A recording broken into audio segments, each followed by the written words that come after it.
देखिए, आज हम समझते हैं संघवाद क्या होता है और भारत में संघवाद है भी या नहीं भी, इसके बारे में हम आज समझते हैं संघवाद टॉपिक को लेकर के।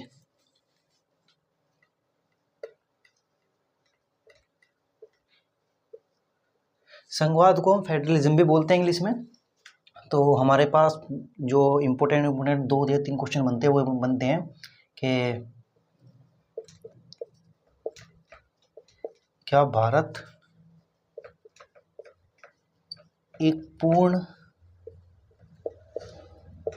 संघात्मक देश है। दूसरा ये, सबसे पहले तो यही आएगा, और दूसरा ये आखिर संघवाद होता क्या है। संघवाद होता क्या है, ठीक है। और इसके बाद हम इम्पोर्टेंट 2 चीज़ें हैं। तीसरे हम इसके बारे में समझेंगे कि जो संघवाद इंडिया में है वो कैसे है और कितनी सूची के अंतर्गत काम करते हैं। जैसे कि आपने पता होगा कि संघवर्ती सूची होती है और केंद्र की अलग सूची होती है और राज्य की अलग सूची होती है। लेकिन फिलहाल हम समझते हैं कि ये जो संघवाद है वो क्या है। अगर हम संघवाद को समझे, आप सबसे बिल्कुल नॉर्मल वे में जाओ, अपने आसपास अपने घर में जाओ। जो घर पे होता है, आप देखे होंगे मम्मी घर का खाना बनाती है और पापा बाहर का काम देखते हैं। तो ये क्या होगा, यानी कि अगर आप ध्यान दोगे, जो आपके फादर होंगे और मदर होंगे, यानी कि हम एज ए होम के रूप में संघवाद को देख रहे हैं, एज ए होम के रूप में फेडरलिज्म को देख रहे हैं। क्या होता है, फादर बाहर का कार्य देखते हैं, मदर घर का या रसोई का, है ना। तो अगर आप देखते होंगे, जो ये है आपके पिताजी, ये आपके मदर के जो काम में हस्तक्षेप नहीं करते होंगे, और जो माताजी है वो आपके पिताजी के काम में हस्तक्षेप नहीं करते होंगे। तो ये क्या है, टोटली रूप में फेडरलिज्म है। क्यों? क्योंकि इनका कार्य क्षेत्र अलग हो गया और इनका कार्य क्षेत्र अलग हो गया। तो एक तरीके से क्या हो गया, ये फेडरलिज्म होगा एज ए लो लेवल पे या छोटे लेवल पे, एज ए घर में, ठीक है। लेकिन ये तो हमने समझ लिया कि फेडरलिज्म होता क्या है, यानी कि एक तरह से कार्यों का बंटवारा, कि हम इसके काम में हस्तक्षेप नहीं देंगे और आप हमारे काम में हस्तक्षेप नहीं दोगे। यानी कि कुल मिला के कार्यों को जो बंटवारा होता है उसको ही हम संघवाद बोल देते हैं। कि भाई अगर रसोई में आज बनेगी, रसोई में आज भिंडी बननी है, ठीक है, आपकी मम्मी ने डिसाइड कर लिया कि भिंडी बननी है, तो भिंडी बन के रहेगी। आपके पिताजी चाहे कितने दम लगा ले, अगर प्योर फेडरलिज्म है, ठीक है। क्योंकि पापा ने बोला क्या कि मैं रसोई में हस्तक्षेप नहीं करूंगा, और मम्मी ने बोला क्या कि मैं बाहर के कार्यों में आपका हस्तक्षेप नहीं करूंगी। तो अगर प्योर फेडरलिज्म है तो हस्तक्षेप नहीं होगा, आज भिंडी ही बनेगी, ठीक है। लेकिन अब बात करते हैं, क्या फेडरलिज्म इंडिया में है या नहीं है, और अगर है तो वो कैसा है। पहले समझते हैं हम आर्टिकल 1 इंडिया का, जो इंडिया कॉन्स्टिट्यूशन में लिखा गया है। आर्टिकल 1, उसके बारे में बताता हूँ आपको क्या लिखा हुआ है।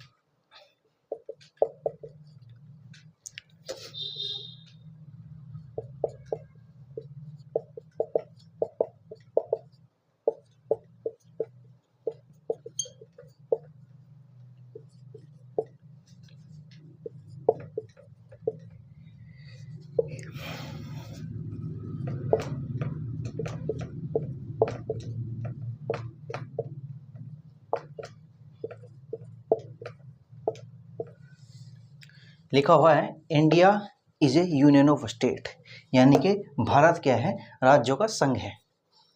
अब राज्यों का संघ है, ये बात ठीक है, लेकिन हम इसको बोल रहे हैं संघवाद, और फेडरलिज्म बोलते हैं इसको इंग्लिश में। लेकिन फेडरलिज्म तो लिखा ही नहीं हुआ इंडिया की कॉन्स्टिट्यूशन में कहीं पर भी, संविधान पे कहीं पर भी एक भी वर्ड कहीं ये नहीं लिखा हुआ कि फेडरलिज्म है या संघवाद है। वैसे आपको दोस्तों बताऊं मैं, जो पूरा इंडिया का मूल रूप से भारत का संविधान लिखा गया था वो इंग्लिश में लिखा गया था, लेकिन वहाँ पे फेडरलिज्म का कोई भी वर्ड यूज़ नहीं किया गया है।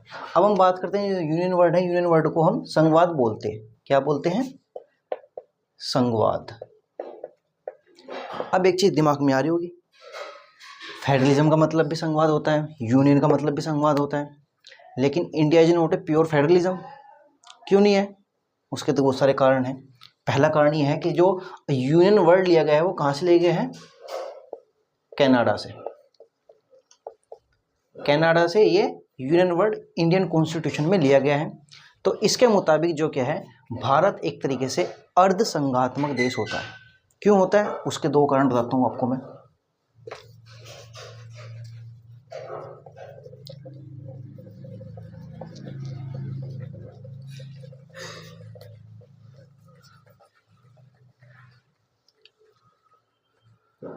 हम दोबारा से लौटते हैं आपके मम्मी और पापा के ऊपर, है ना, वहीं पर ही, घर पर ही। तो ये फादर हो गए और ये मदर हो गई। अब इनका जो कार्य था वो था बाहर का, इनका कार्य था घर का या रसोई का। अब इन दोनों ने क्या किया, इन्होंने बोला कि भाई मैं आपके कार्य में हस्तक्षेप नहीं करूंगी और ये मेरे कार्य में हस्तक्षेप नहीं करेंगे। तो ये क्या था, प्योर फेडरलिज्म, नॉट यूनियन। लेकिन इंडिया कॉन्स्टिट्यूशन क्या बोलता है कि ये यूनियन है। क्या है, इंडिया यूनियन है। किसका है, स्टेट का। बहुत सारे जो राज्य हैं उन सबका इंडिया क्या है, यूनियन है। अब जो है इसको समझते हैं एज ए यूनियन की तरह से। जैसे मान के चलते हैं फादर आज संडे है और संडे पर फादर क्या रहते हैं, घर पर रहते हैं, ठीक है, घर पर रहते हैं। अब जब घर पर रहते हैं पिताजी, तो उनका मन करता है भाई आज ना कुछ अच्छा खाएंगे, चाय पकौड़ा, समोसा, चिकन विकन या कुछ भी जो भी उनका मन करता है ना। तो उनका मन किया कि भाई आज कुछ अच्छा बनाया जाए हमारे लिए, है ना। तो जो कार्य क्षेत्र है वो मम्मी का ये है, पिताजी का तो है ही नहीं ये वाला, पिताजी तो बाहर वाला से संभालते हैं। तो अब क्या करेंगे, संडे वाले दिन घर रहते हैं तो ये बोलेंगे कि भाई एक काम करो, आज चिकन बनाओ, या आज चाय पकौड़ा बनाओ, या आज कुछ भी बनाओ, जो भी उनको पसंद है वो बनाएंगे। अब जब उनकी चलेगी आज संडे वाले दिन, तो इनकी भी कभी कभी इस चीज़ में चलेगी, नहीं चलेगी, नहीं चलेगी। क्यों नहीं चलेगी, उसके दो कारण हैं। पहला कारण क्या है, पहला कारण यह है, ऐसा भी हो सकता है कि मदर बाहर का काम करती हो, फादर घर का काम करते हो। ऐसा भी होता है कई सारे परिवारों में कि क्या होता है कि फादर जो है वो ये रसोई का काम देखते हैं और जो मदर है वो बाहर का काम देखती है। तो जिस दिन मदर का, जब यहाँ फादर की जगह इधर आ जाएगी और मदर इधर आ जाएगी, तो क्या होगा, जो मदर है वो संडे वाले दिन कहेगी कि पति देवता जी आज एक काम कीजिए, हमारे लिए एक अच्छी सी डिश बनाइए, है ना। क्यों, क्योंकि जो इनकम सोर्स है वो कौन है, मदर है। जो इनकम सोर्स होगा वो ज़्यादा पावरफुल होगा, ठीक है। वो ऑर्डर दे सकता है दूसरे के कार्य क्षेत्र में जाकर के, दूसरे के कार्य क्षेत्र में हस्तक्षेप कर सकता है। अब फादर क्या है, अगर फादर इनकम सोर्स है किसी घर का, तो वे क्या करेंगे, संडे वाले दिन हस्तक्षेप कर सकते हैं, ठीक है। लेकिन वैसे तो चलता ही रहता है, कभी भिंडी बनेगी, कभी कुछ बनेगा, ठीक है। लेकिन अगर मदर इनकम सोर्स है तो वह फादर को बोलेगी कि सुनते हो, आज मेरा खाने का कुछ और मन है, तुम रोज बनाते हो कुछ ना कुछ, आज मेरी पसंद का बनेगा। तो इनकम सोर्स पे डिपेंड करता है किसकी चलेगी, ठीक है। ये समझ में आ गया। अब ये समझ में आ गया तो भाई साहब आपको समझ में जाएगा पूरा संघात्मक सिस्टम भारत का क्या है।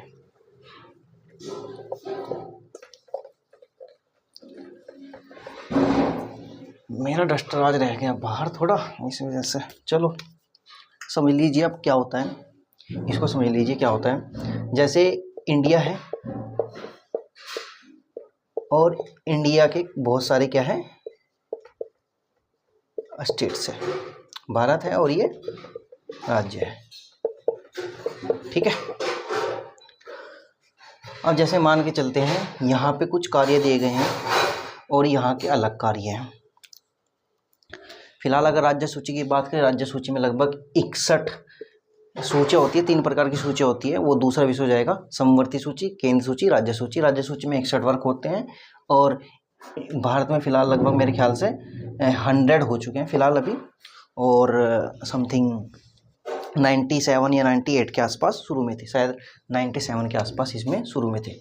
इसमें 97 थे और उसमें 66 थे, यहाँ पे 66 थे शुरू में, और अब इनको घटा करके राज्य सूची में 61 कर दिया गया है। यहाँ पर घटा है और यहाँ पर बढ़ा है, क्योंकि इंडिया की अगर बात करें, संघ की बात करें, भारत क्या है, संघ है, क्या है, यूनियन है। यूनियन के लिए हमारे पास हिंदी में कोई दूसरा वर्ड नहीं है, इसीलिए हम यूनियन यूज करते हैं। लेकिन फेडरलिज्म का जो हिंदी अनुवाद होता है वो होता है संघवाद, लेकिन यूनियन का हमारे पास कोई हिंदी अनुवाद है ही नहीं। इसी कारणवश हम इसको अर्धसंघात्मक बोल देते हैं, इतना समझ में आ गया। अब इसलिए समझिए अर्थसंघात्मक भारत क्यों है, क्यों, क्योंकि भारत जो है एक तरीके से संघ है जिसके पास जितना भी कर आता है, कर यानी कि टैक्स आता है, जीएसटी ले लो, इनकम टैक्स ले लो, सेल टैक्स ले लो, हर चीज़ का टैक्स जो आता है वो इसके पास आता है, फिर ये राज्यों को देता है। जिस तरह घर में क्या है, कोई इनकम सोर्सेस वाला है, फादर हो सकता है, मदर हो सकता है, अगर मान के चलते हैं इनकम सोर्सेस वाला कोई इंसान वो आपका फादर है, वो क्या करेगा, बच्चों को पैसे देगा, मम्मी को पैसे देगा, बाप की बहन को पैसे देगा, सबको पैसे देगा, तो उसकी ज़्यादा चलती है। क्यों? क्योंकि वो इनकम सोर्स रहने वाला एक इंसान है। तो भारत क्या है, हालांकि इसके बाद क्या होता है, जब बच्चों की नौकरी लगती है तो वो भी इंडिपेंडेंट होते हैं, लेकिन कहीं ना कहीं उनको पता होता है कि भाई अभी भी जो हमारा बाप है वो कौन है, ये है। तो इसी तरह राज्यों को पता होता है कि भाई हमारा जो फादर है वो कौन है, भारत है, संघ है, तो इसीलिए इसके पास ज़्यादा पावर होती है। तो ये इसके जो 66 कार्य है, जो पहले 66 कार्य थे 61 हो गए, इन 61 कार्यों में जाकर के दखलंदाजी कर सकता है, और दखलंदाजी करने के बाद जो चलेगी वो भारत की चलेगी, यानी कि सेंट्रल की चलेगी। जो सेंट्रल में पावर होती है और स्टेट में यानी कि राज्य में पावर होती है। राज्य में आपके सीएम योगी जी होंगे और सेंट्रल में आपके मोदी जी होंगे। ठीक है, तो ये समझ में आ गया होगा आपको संघात्मक क्या होता है, और क्या भारत में संघात्मक देश है, नहीं है। हम इसका अगर डायरेक्टली रूप में देखें, भारत एक संघात्मक देश नहीं है, पूर्णतः नहीं है, अर्धसंघात्मक है, लेकिन कई बार लोग इसको बोलते हैं कि ये संघात्मक भी है, अर्धसंघात्मक भी है, दोनों का मिला जुला एक मिश्रित रूप है, जो कि इंडिया को एक अलग परिवेश में, अलग तरीके से, अलग रूप में बनाता है। और भारत के संविधान ने फेडरलिज्म इसीलिए यूज नहीं किया क्योंकि यहाँ पे अलग अलग चीज़ें, कई बार अपवाद भी देखे जाते हैं, और इतने अपवाद देखे जाते हैं कि हम लोग भौचक्के रह जाते हैं। तो हालांकि आपको ये समझ में आ गया होगा कि संघवाद क्या होता है, भारत में संघवाद कैसे काम करता है।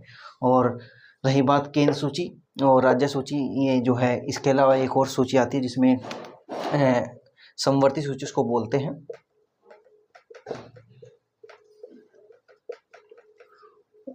और उसमें क्या होता है, ये भी काम कर सकता है, ये भी काम कर सकता है। ठीक है, जैसे एजुकेशन हो गया, एजुकेशन पे आपका राज्य भी काम कर सकता है और भारत भी काम कर सकता है। जैसे आपके घर में मान के चलते हैं शादी होगी आपकी, है ना, अब क्या होगा, पापा भी देखेंगे, मम्मी भी देखेंगे, है ना। लेकिन अगर पापा को पसंद आ गई आपकी बहू तो कहेंगे कि हाँ भाई रिश्ता पक्का कर दो। मम्मी को पसंद आई, टूट जाएगा कि नहीं नहीं मम्मी को पसंद नहीं आई। और अगर मम्मी को पसंद आ गई और पापा को पसंद नहीं आई तब भी नहीं होगा। रिश्ता आपका तभी होगा जब मम्मी पापा दोनों को पसंद आएंगे, तभी रिश्ता होता है। तो इसी तरह समवर्ती सूची में क्या होता है, दोनों लोग फैसले ले सकते हैं, भारत भी और भारत के जो राज्य हैं वो भी। ठीक है, गॉट इट। तो आई होप आप समझ गए होंगे कि आखिर संघवाद होता क्या है। और थैंक यू।